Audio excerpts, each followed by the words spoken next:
بسم الله الرحمن الرحيم. الحمد لله رب العالمين، والصلاة والسلام على أشرف الخلق والأنبياء والمرسلين، نبينا وحبيبنا وقدوتنا محمد صلى الله عليه وعلى آله وصحبه أجمعين. أما بعد أحبتي في الله، حياكم الله وبياكم. السلام عليكم ورحمة الله وبركاته. أحبتي في الله، إنه يا الله سبحانه وتعالى فقاد هنا ዛሬ 49ኛውን ሐዲስ እናበረራለን ኢንሻአላህ። ነገ ደግሞ አላህ ከፈቀደ 50ኛውን ሐዲስ አብራርተን ከረመዳን በስተፊት የሚኖረን ደርስ በዚሁ እናቆማለን ማለት ነው። ስለዚህ አህበቲ ፊላህ ከዛ ከረመዳን በኋላ ደግሞ የተቀረውን ግማሹን 50 ሐዲሶች የምናበራራ ይሆናል። ኮዲሁ ሁሉም ሊያውቅ ይገባል ማለት ነው። እንግዲህ ዛሬ 49ኛውን ሐዲስ ነው የምናበራራው ብለናል። ባለፈው ረሱል አለይሂ ሰላቱ ወሰላም ሰዎች መፋቀር እንዳለባቸው ለአላሁ ሱብሓነሁ ወተዓላ ብለው የተዋደዱ የሆኑ ሰዎች ምንዳቸው በዱንያም በአኺራም ትልቅ እንደሆነ በተለያዩ ነብያዊ ሐዲሶች መግለጻቸውን ለመጠቆም ተሞክሯል። ዛሬ ደግሞ አንድ የፊቅህ መስአላ ወይም ቁም ነገር የሚያስጨብጠን ነብያዊ ሐዲስ ነው ፊት ለፊታችን የሚገኘው።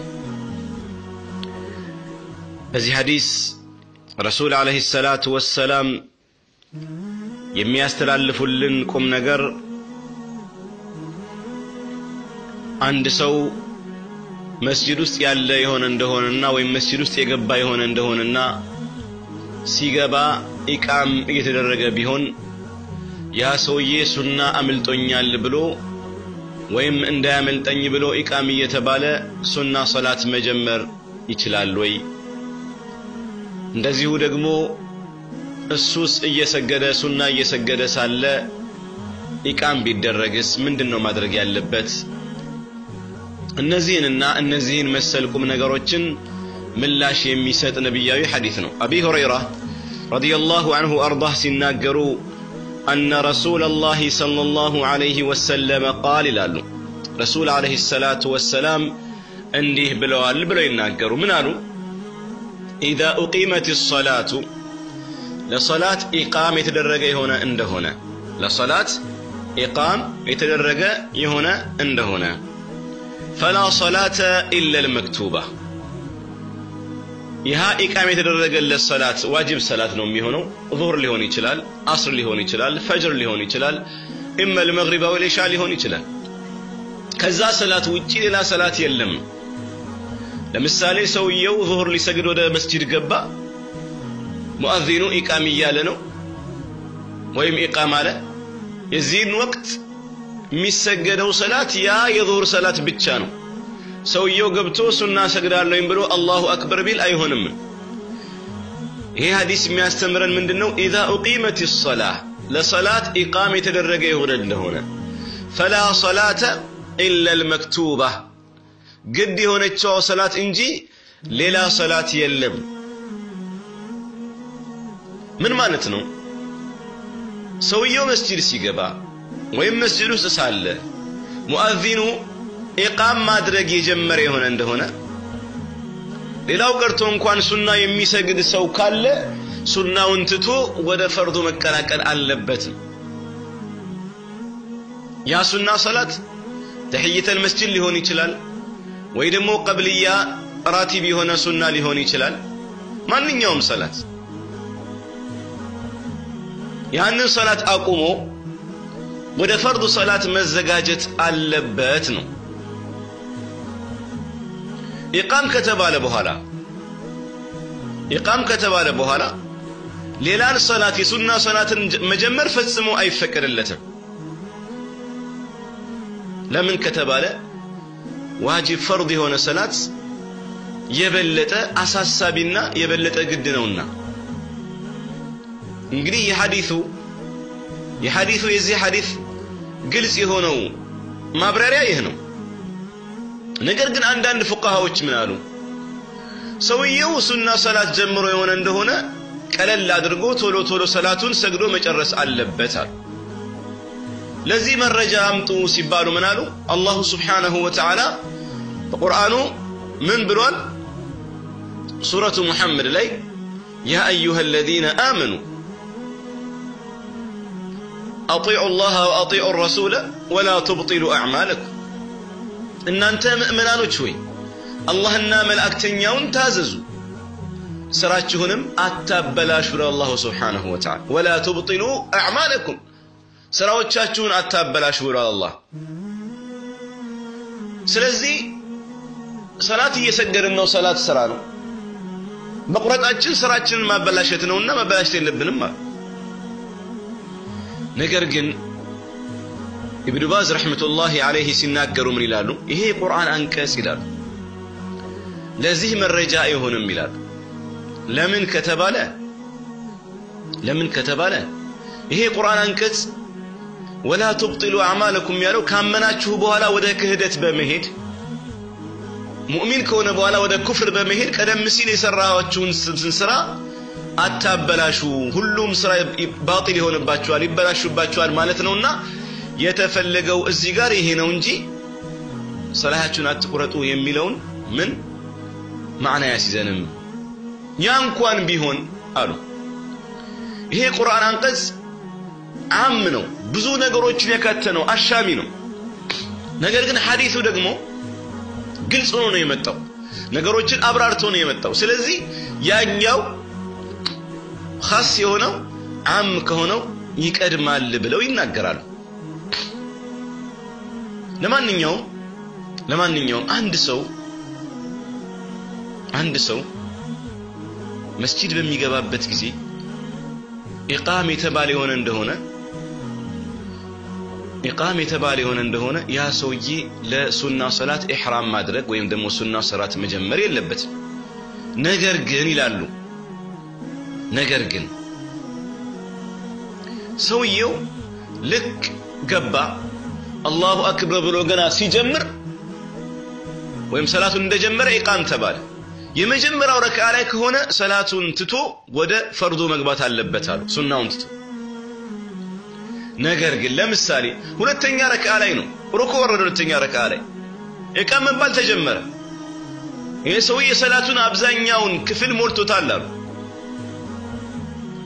ሱጁድ ላይ ሊሆን ይችላል ሩኩዕ ላይ ሊሆን ይችላል ተህያ ላይ ሊሆን ይችላል ይሄን ሰውዬ ሰላት ቁረጥ አይባልም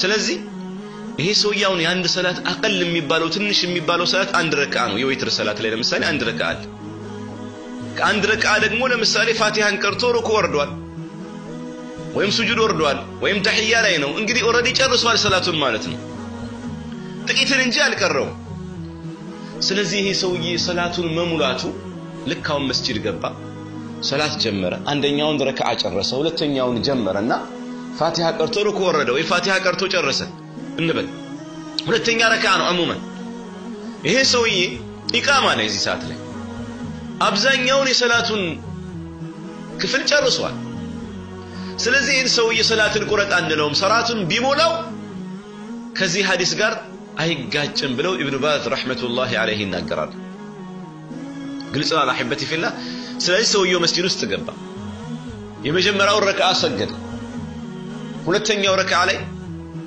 ኢቃም አለበት ሰላትን ቁረጡ አንደው እንግዲያውስ ሰላቱን መሙላት አለበት ይችላል መሙላት ከሐዲሱ ጋር አይጋጭም نعم አንዳንድ ዑለማዎች አብዛኛዎቹ ፉቃዎች እንደውም ይሄ መስጂድ ሲገባ ኢቃም ተብሎ ሰላት መጀመሩ ይተላ ነው ብሎ ይናገራሉ ኢማሙ ነወዊ አልመጅሙዕ የሚባል ኪታባቸው ላይ ሲናገሩ ኢማሙ ሻፊዒና የሳቸውን መዝሀብ የተከተሉ ሰዎች እንዲህ ብለዋል ሰላት ኢቃም የተደረገ ይሆን እንደሆነ ፈርድ ለሚሰግደው ሰው በአጠቃላይ ሱና ሰላት መጀመሩ የተከለከለ ነው አሉ ያ ሰላት ለዛ ሰላት ሱና ቀብልያ ሊሆን ይችላል ተህiyat መስጂድ ሊሆን ይችላል ሌላም ሊሆን ይችላል ሙአዚኑ ኢቃም ብሎ ጨረሰም አልጨረሰም የዛን ሰዓት ላይ መጥቶ ኢቃም ከጀመረ በኋላ ኢቃሙን ይጨርስ አይጨርስ ኢቃሙ ላይ ይሁን አይሁን አልሙሂም ገባ ኢቃም እየተባለ ነው ወይም ኢቃም ተብሎ ተጨርሷል ገብቶ ለሱና ሶላት ያ ሰውዬ ኢህራም ወይም ደግሞ ሶላት ውስጥ መግባቱ የተጠላ ነው ያ ሰውዬ ምናልባት አይ ይሄን እኮ ሰግጄው አያመልጠኝም አንድ ረካ እንኳን ብሎ ቢያስብ እንኳን አሁን ገብቼ ሱናዬን ሰግጄ ወደ ፈርዱ በቀላቀል አንድ ረካ አያመልጠኝም እደርሳለሁኝ እንኳን ብሎ ቢያስብ የተከለከለ ነው አይደለም እንኳን ረካውን የኢማሙን እንኳን ተክቢረተል ኢህራም ላይ ደርሳለሁኝ እንኳን ብሎ ቢያስብ የተከለከለ ነው ይህ መዝሐባችን ነው ብለው ይናገራሉ ይሄንን ደግሞ ሐሳብ ዑመር አልኸጣብ ኢሳቸው ልጅ አብዱላህ ኢብኑ ዑመር ረዲየላሁ ዐንሁማ አቡ ሁረይራ ሰዒድ ኢብኑ ጁበይር ኢብኑ ሲሪን ዑርወት ኢብኑ ዙበይር ሌሎችም በርካታ ይሄንን ሐሳብ ይደግፉታል አንዳንዶቹ ደግሞ ምን አሉ ሰውየው ፈጅር ሰላት ላይ መስጂድ ከገባ ሱና ያልሰገረ የሆነ እንደሆነ አሉ ወጣ ብሎ በረንዳ ካለ ራቅ ብሎ ቶሎ ሰግዶ መቀላቀል ይችላል ብለው የተናገሩ አሉ ረካ ያመልጠኝም ብሎ ካሰበ ግን ያመልጠኛል ብሎ የሚፈራስ ከሆነስ ቀጥታ ከኢማሙ ጋር ዋጅቡን ሰላት መስገድ አለበት ፈጅርን መስገድ አለበት ብለው ተናግረዋል ነገር ግን የመጀመሪያው ራእይ የመጀመሪያው ሐሳብ ጠንካራ ነው ብለው ብዙዎቹ እንግዲህ ተስማምተውበታል ማለት ነው እዚህ ጋር አሁን ረሱል አለይሂ ሰላቱ ወሰለም ላ ሰላት የለም ሲሉ የተፈለገው حرام ነው ወይስ የተጠላ ነው ለማለት ተፈልጎ ነው የሚለውን አስመልክቶ አንዳንድ ዑለማዎች የተጠላ ነው ለማለት ተፈልጎ ነው አሉ ሌሎቹ ደግሞ حرام ነው የተከለከለ ነው ጭራሹንም ብለው ማለት ነው ብለው ያስቀምጡ አሉ እንግዲህ ለማንኛውም ለጀት ፈትዋ ዳኢማ የሚባል ሳዑዲ ላይ የሚባሉ አሉ ተላላቅ ዑለማዎች እነሱ ሲናገሩ እኛ ዘንድ ግን ባጠንከር የሚለው የተከለከለ ነው حرام ነው የሚለው ነው ይላል ለምን ከተባለ ለሁለት ነገር ሲባል አንደኛ ማንኛውም ጊዜ አስሉ መሰረቱ አንድ ነገር ሲከለከል ተከልክሏል ሲባል حرام መሆኑን የሚያመለክተው አሉ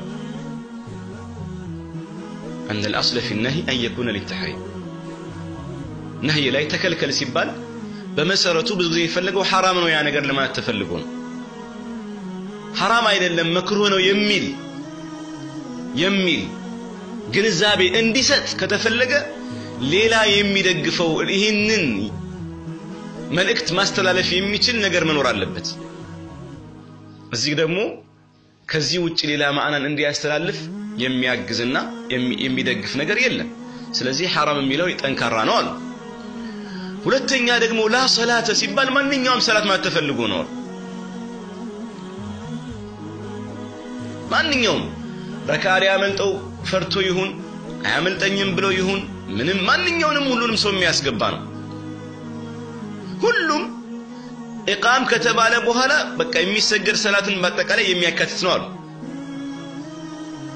ለዚህም ሲባል ሱና ሰላት ጀምሮ ከሆነ ገና ጀማሪው ላይ ከሆነ መቁረጥ አለበት መተው አለበት ያንን ወደ ፈርዱ መመለስ አለበት እና ደግሞ እንደገና እንደ አዲስ ደግሞ አያመልጠኝም ብሎ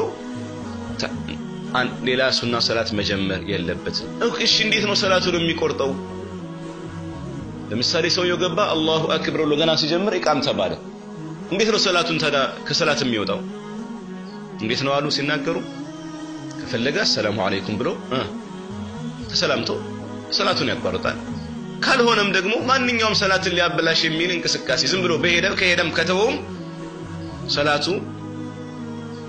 خلاص ተዙታል ወይም ደግሞ ከሰላቱ ወጥቷል ማለት ነው የሚለውን ቁም ነገር ያሲዘናል ብለው ይናገራሉ እንግዲህ ከዛሬው ሐዲሳችን የምንወስደው ቁም ነገር ምንድነው አህበቲ ፊላህ አንኳር ነጥቡ መስጂድ በመንገባበት ጊዜ ኢቃም እየተባለ የሱና ሰላት መጀመር የለብንም የተከለከለ አንድ እንደ አብዛኛው ፉቃሃ ደግሞ ራይ ሰውየው ልክ ሰላቱን ጀምሮ የመጀመሪያው ረክዓ ላይ የሆነ እንደሆነና ኢቃም የተባለበት የሆነ እንደሆነ ሰላቱን ትቶ የሱናውን ትቶ ወደ ፈርዱ መቀላቀል አለበት ነው።